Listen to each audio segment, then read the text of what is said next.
ನಮೋ ವಾಲ್ಮೀಕಿಯೇ. ನಮಸ್ಕಾರ ಬಂಧುಗಳೇ. ನಾನು ನಿವೃತ್ತ ಪ್ರಾಧ್ಯಾಪಕ ಡಾಕ್ಟರ್ ಅರ್ಜುನ್ ಪಂಗನ್ನವರ್. ಹೇ ಸೀತಾರಾಮ್ ವಾಹಿನಿಯ ವಾಲ್ಮೀಕಿ ರಾಮಾಯಣ ಅಂದು ಇಂದು ಚಿಂತನ ಕಾರ್ಯಕ್ರಮದ 581ನೇ ಸಂಚಿಕೆಗೆ ತಮ್ಮೆಲ್ಲರಿಗೂ ಸ್ವಾಗತ. ಹಿಂದಿನ ಸಂಚಿಕೆಯಲ್ಲಿ ನಾನು ತಮಗೆ ಹನುಮಾನನು ಸೀತೆಯನ್ನು ತನ್ನತ್ತ ಸೆಳೆಯುವುದಕ್ಕಾಗಿ ರಾಮನ ಕಥೆಯನ್ನು ಹೇಳ್ತಾನೆ.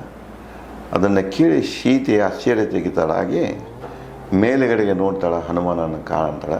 ಮೊದಲು ಭಯಭೀತಳು ಆಗ್ತಾಳೆ ಮತ್ತು ಇದೇನಾದರೂ ಕನಸಿದೆ ಅಂಥೇಳಿ ಭ್ರಮಿತಳು ಆಗ್ತಾಳೆ. ಅದನ್ನೇ ಮುಂದುವರಿಸಿ ವಾಲ್ಮೀಕಿಯವರು ವಾನರ ಶ್ರೇಷ್ಠ ನಡೆದುಕೊಂಡ ಸುಗ್ರೀವನ ಮಾರ್ಗದರ್ಶನದಂತೆ ಕಂಡಾಗ ಸೀತೆಯನ್ನು ಕಂಡ ಹನುಮಾನ ಅರಪ್ರಜ್ಞಾ ಸೀತೆ.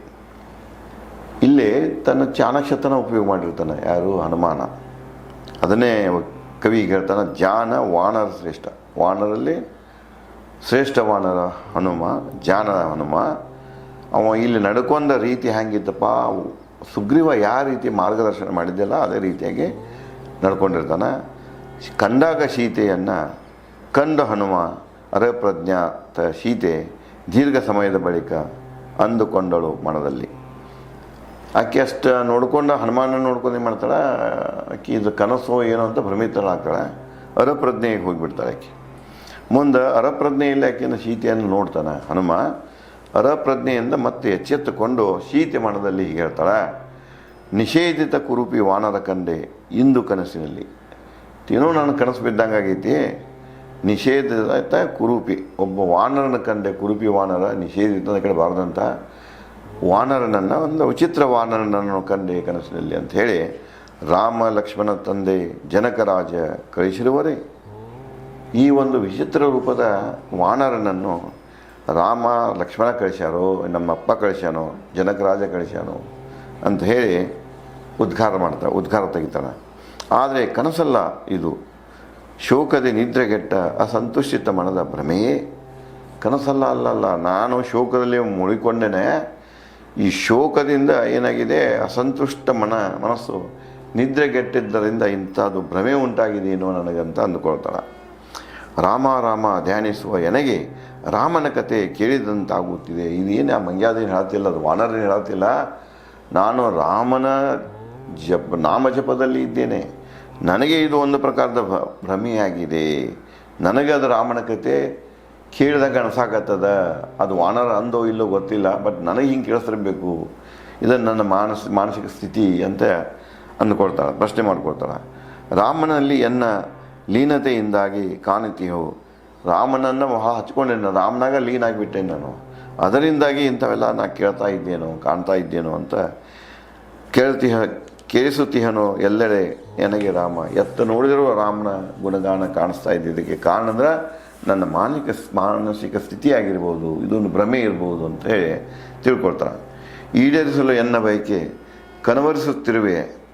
ನನ್ನ ಬಯಕೆ ಅಂದರೆ ರಾಮನ ಯಾವಾಗ ಕಾಣ್ತಾನೋ ಅಂತ ನನ್ನ ಬಯಕೆ ಏನಿದೆ, ಈ ಬಯಕೆನೇ ಈ ರೀತಿಯಾಗಿ ಕನಸಾಗಿ ಬರ್ತಾ ಇದೆಯೇನೋ, ರೂಪ ತೊಟ್ಟು ಬರ್ತಾ ಇದೆಯೇನೋ, ನನ್ನಲ್ಲಿ ಮನಸ್ಸಿನಲ್ಲಿ ಭ್ರಮೆಗಳು ಹುಟ್ಟುಕೊಳ್ತಾ ಇದ್ದಾವೇನೋ ಅಂತ ತಿಳಿತಾಳೆ. ರಾಮನ ನೆನಪು ಕಾಣುತ್ತಿಹದು ವಿಭಿನ್ನ ರೂಪದಲ್ಲಿ. ಆ ಒಂದು ಮನಸ್ಥಿತಿ ಆಗಿದ್ದರಿಂದ ಎಲ್ಲ ಇದು ಸಹಜ ಇದೆ. ಸಾಮಾನ್ಯರಲ್ಲಿಯೂ ಕೂಡ ಯಾರಾದರೂ ಒಬ್ಬರ ಇದರಲ್ಲಿ ಜಪದಲ್ಲಿ ಲೀನವಾಗಿದ್ದರು, ಅದನ್ನೇ ನೆನೆಸ್ಕೊಳ್ತಾ ಇರ್ತಿದ್ರು ಅಂದ್ರೆ ಅವ್ರಿಗೆ ಎತ್ತೆಲ್ಲ ಅವ್ರು ಮಾತಾಡ್ದಂಗೆ ಕೇಳಿಸ್ತದೆ, ಅವ್ರು ಎಲ್ಲೆಲ್ಲ ಛಾಯೆಗಳನ್ನು ನೋಡಿದಂಗೆ ಕಾಣಿಸ್ತಿರ್ತದೆ. ಇದು ಸಹಜ ಮನುಷ್ಯನಲ್ಲಿಯೂ ಕಾಣಿಸುವಂಥ, ಇದು ಅವರವರ ಅನುಭವಕ್ಕೆ ಬಿಟ್ಟು ಕೊಟ್ಟದ್ದು. ಇಂಥ ಅನುಭವಗಳನ್ನು ಜನ ಹೊಂದಿರ್ತದೆ. ಸಾಮಾನ್ಯವಾಗಿ ತಂದೆ ತಾಯಿ ತೀರ್ಕೊಂಡಾಗಾಯ್ತು, ಯಾವಾಗೋ ದುಃಖದ ಆಳ ಕೇಳ್ದಂಗೆ ಆಯಿತು, ಏನೋ ಆಗಿರ್ತದೆ, ಇನ್ನು ಯಾರೋ ಬಂದು ಅವ್ರಿಗೆ ಮಾತಾಡಿದಂಗೆ ಆಗ್ತದೆ, ಹೆಲ್ಪ್ ಮಾಡಿದಂಗೆ ಅನ್ನಿಸ್ತಿರ್ತದೆ. ಅದು ಅವರ ಬುದ್ಧಿಯ ಒಂದು ಭ್ರಮೆಣ ಆಗಿರ್ಬೋದು, ಅಥವಾ ವಾಸ್ತವದಲ್ಲಿ ಅದು ಒಂದು ಪ್ರಕಾರ ಟೆಲಿಪತಿ ಅಂತ ಕರಿತೀವಲ್ಲ ನಾವು. ಯಾಕಂದರೆ ಹ್ಯೂಮನ್ ಬಾಡಿಯ ವಾಲ್ಮೀಕಿಯವರು ಹೇಳ್ತಾರೆ, ಇದೆಲ್ಲನೂ ಬ್ರಹ್ಮಸತ್ವ.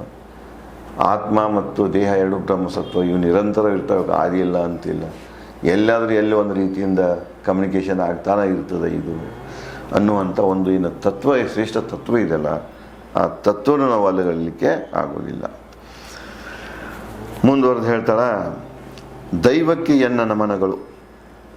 ತನ್ನ ಹಣೆವರೆಗೆ ಹೇಳ್ತಾರೆ ದೈವನ ವಾಲ್ಮೀಕಿ ರಾಮಾಯಣ ಉದ್ದಕ್ಕೂ ಇದೆಲ್ಲ ದೈವದ ಆಟೆ. ನಾವು ನೀವು ತೀರ್ಮಾನ ಏನಿತ್ತಿಲ್ಲ, ಇವೆಲ್ಲ ಇಲ್ಲ, ನಾವೆಲ್ಲ ಗೊಂಬೆಗಳಿದ್ದಂಗೆ ದೈವ ಹೇಗೆ ಆಡಿಸ್ತಿದೆ ಹಾಗೆ ಆಟ ಆಡ್ತೀವಿ ಅಂತ ಹೇಳ್ತಾರೆ. ಅದು ತತ್ವದ ಮ್ಯಾಗೆ ಇದೆ. ಇದು ದೈವಕ್ಕೆ ಎನ್ನ ನಮನಗಳು. ಆ ದೈವಕ್ಕೆ ನಮ್ಮನ್ನೆಲ್ಲ ಆಡಿಸಿಕೊಂಡು ಹೋಗುವಂಥ ದೈವಕ್ಕೆ ನನ್ನ ನಮನಗಳು. ಏನೇ ಆಗಲಿ ಈ ವಾನರ ನುಡಿಯು ಸತ್ಯವಾಗಲಿ. ಇವೇನು ವಾನರ ಹೇಳಕತ್ತಲ್ಲ ಕತೆ, ಇವು ಸತ್ಯವಾಗಲಿ, ಇವು ನನ್ನ ಮನಸ್ಸಿನ ಭ್ರಮೆಗಳ ಆಗದೇ ಇರಲಿ. ಅಂದರೆ ಇದು ಖರೇನೇ ಇದೆಯಪ್ಪ, ಕನಸಲ್ಲ ಅನ್ನುವಂಗಾಕೆ ಬೇಡ್ಕೊಳ್ತಾರೆ ದೈವದಲ್ಲಿ. ಕೆಳಗಿಳಿದ ಮಹಾತೇಜ ವಿನಮ್ರ ಹನುಮ ಬಳಿ ಬಂದು ಕೈ ಮುಗಿದು ನಮಸ್ಕರಿಸಿ ಸೀತೆಗೆ ನುಡಿದನು. ಇದನ್ನು ಸೀತೆಯದೇನು ಮನಸ್ಸಿನಾಗಿನ ಹಾವಭಾವ ಇರ್ತಿರ್ತಾವೆ, ಸೀತೆ ನೋಡಿರ್ತಾಳೆ.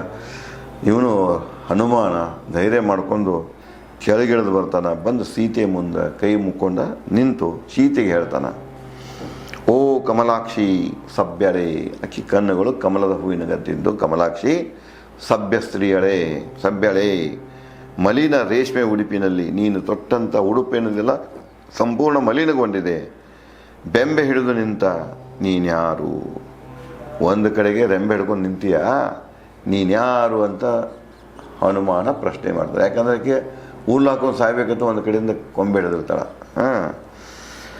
ಕಮಲ ಪಕಡೆಗಳಿಂದ ಇಬ್ಬನಿ ಸುರಿಸಿದಂತೆ ಕಣ್ಣೀರು ಸುರಿಸುತ್ತಿರುವಿ ಏಕೆ? ನೋಡಿ ಇಲ್ಲಿ ಮತ್ತು ಶೃಂಗಾರ ಹೇಗಿದ್ದಳು, ಶೃಂಗಾರ ಕಾವ್ಯ ಶೃಂಗಾರ ಹೇಗಿದ್ದಳು.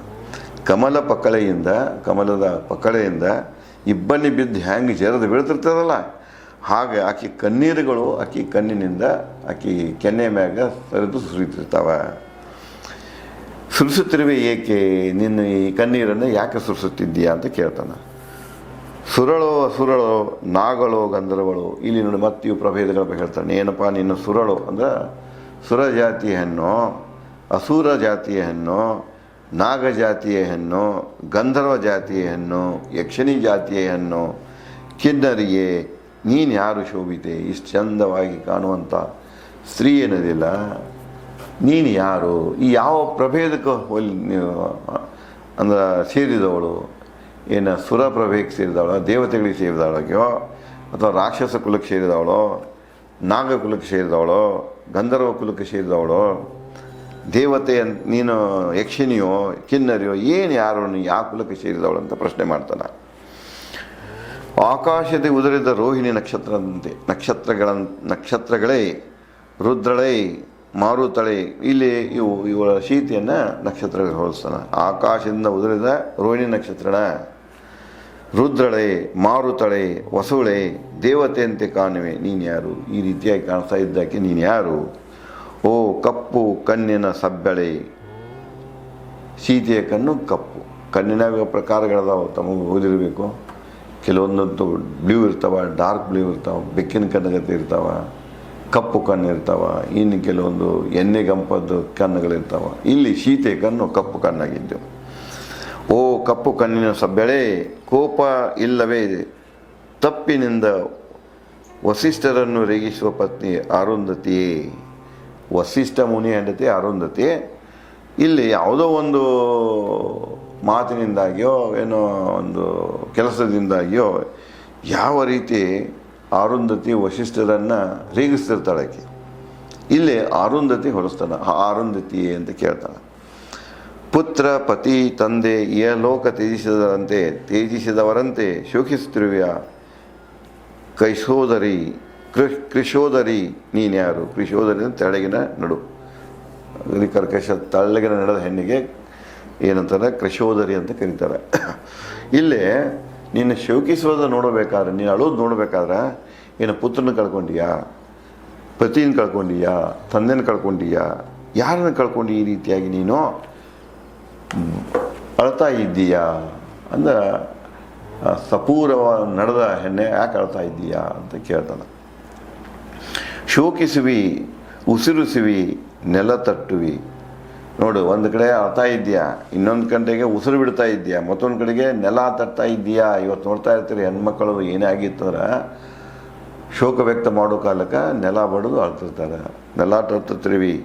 ರಾಜಚಿಹ್ನೆಗಳಿವೆ, ನಿನ್ನ ಮೈ ಮೇಲೆ ಹಾಕಿದಂಥ ಆಭರಣಗಳಲ್ಲಿ ರಾಜಚಿಹ್ನೆಗಳಿವೆ.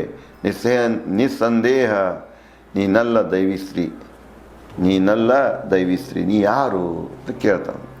ನೋಡಿದರೆ ನಿನ್ನ ದೈಹಿಕ ಭಾಷೆ ನಡತೆ ಆಗಿರಬೇಕು ನೀ ರಾಜನ ಪುತ್ರಿ ಇಲ್ಲವೇ ಪತ್ನಿ.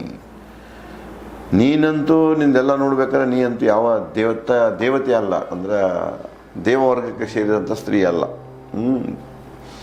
ನೀನು ಇದೇ ಭೂಮಿಯ ಲೋಕಕ್ಕೆ ಸೇರಿದಂಥ ಸ್ತ್ರೀ. ನಿನ್ನ ದೈಹಿಕ ಭಾಷೆ, ನಿನ್ನ ನಡತೆ ಎಲ್ಲ ನೋಡಬೇಕಾದ್ರೆ ನೀನು ಯಾವುದೋ ಒಬ್ಬ ರಾಜನ ಪುತ್ರಿ ಆಗಿರಬೇಕು, ಇಲ್ಲವೇ ರಾಜನ ಪತ್ನಿಯಾಗಿರಬೇಕು. ರಾವಣ ಹೃತ ಸೀತೆಯಾಗಿದ್ದರೆ ನೀ ಹೇಳು ಎನಗೆ ಕೇಳುವೆ ನಿನ್ಯಾರ ಮೆಚ್ಚುಗೆ. ಒಂದು ವೇಳೆ ನೀನು ರಾವಣ ಅಪಹರಿಸಿಕೊಂಡು ಬಂದಂಥ ಸೀತೆಯೇ ಆಗಿದ್ದರೆ ನೀನು ನನಗೆ ಹೇಳು ಎನಗೆ ಕೇಳುವೆ ನಿನ್ನ ಮೆಚ್ಚುಗೆ. ನೀ ಏನು ಹೇಳ್ತಿ ಹೇಳು, ಆ ಮಾತನ್ನು ನಾನು ಕೇಳ್ತೇನೆ, ಅದನ್ನು ಮೆಚ್ಚಿಸಲಿಕ್ಕೆ ಪ್ರಯತ್ನ ಮಾಡ್ತೀನಿ ಅಂತೇಳಿ ಹನುಮ ಸೀತೆಗೆ ಹೇಳ್ತಾನೆ. ನೋಡಿದರೆ ನಿನ್ನ ಶೋಕ ಸ್ಥಿತಿ ನಾರಿ ಶ್ರೇಷ್ಠ ಅಂದ ತಪಸ್ವಿ ವೇಷ ನಿಸ್ಸಂದೇಹ ನೀನೇ ಸೀತೆ. ಮತ್ತು ಕನ್ಫರ್ಮ್ ಆಗಿ ಹೇಳ್ತಾನೆ. ಮೊದಲಂತರ ರಾವಣ ಅಪಹರಿಸಿಕೊಂಡು ಬಂದ ಸೀತೆ ನೀ ಆಗಿದ್ರ ನೀ ಏನು ಹೇಳ್ತಿ ಹೇಳು ಅದನ್ನೆಲ್ಲ ಕೇಳ್ತಾನಂತಾನೆ. ಮುಂದುವರೆದು ಹೇಳ್ತಾನೆ, ನೋಡಿದರೆ ನಿನ್ನ ಶೋಕಸ್ಥಿತಿ ನಾರಿ ಶ್ರೇಷ್ಠ ಅಂದ ತಪಸ್ವಿ ವೇಷ ಇವನ್ನೆಲ್ಲ ನೋಡಬೇಕಾದ್ರೆ ನಿಸ್ಸಂದೇಹ ನೀನೇ ಸೀತೆ ಅಂತ ಹೇಳ್ತಾನೆ. ಕೇಳಿ ರಾಮನಾಮ ಹನುಮನಿಂದ ಹೊರಸಿತ ಸೀತೆ ಹನುಮನಿಗೆ ನುಡಿದಳು ಮರದ ಬಳಿ ನಿಂತ್ಕೊಂಡು ಹನುಮಾನನಿಗೆ ಸೀತೆ ಹೇಳ್ತಾಳೆ, ಭೂಮಂಡಲ ಶ್ರೇಷ್ಠ ರಾಜ ದಶರಥ ಸೊಸೆ ನಾನು. ಭೂಮಂಡಲ ಶ್ರೇಷ್ಠ ರಾಜ ಏನದಲ್ಲ ಅವನ ಸೊಸೆನೇ ನಾನು ಸೀತೆ. ವೈದೇಹ ರಾಜ ಜನಕನ ಪುತ್ರಿ ನಾನು. ವೈದೇಹ ಸಾಮ್ರಾಜ್ಯದ ಜನಕರಾಜನ ಮಗಳು ನಾನು. ಲೌಕಿಕ ಮಾನವ ಸುಖಗಳನ್ನು ಉಪಯೋಗಿಸಿದೆ ಲೌಕಿಕ ಮಾನವ ಸುಖಗಳನ್ನು ಅನುಭೋಗಿಸಿದೆ. ಇಲ್ಲಿ ತನಕ ನಾನು ಲೌಕಿಕ ಸುಖಗಳನ್ನು ಅನುಭೋಗಿಸಿದ್ದೇನೆ, ಮಾನವ ಸುಖಗಳನ್ನು ಅನುಭೋಗಿಸಿದ್ದೇನೆ, ಬಯಕೆಗಳನ್ನು ತೀರಿಸಿಕೊಂಡೆ, ನನಗೆ ಆಗುವಂಥ ಪ್ರತಿಯೊಂದು ಬಯಕೆಯನ್ನು ತೀರಿಸಿಕೊಂಡೇನೆ.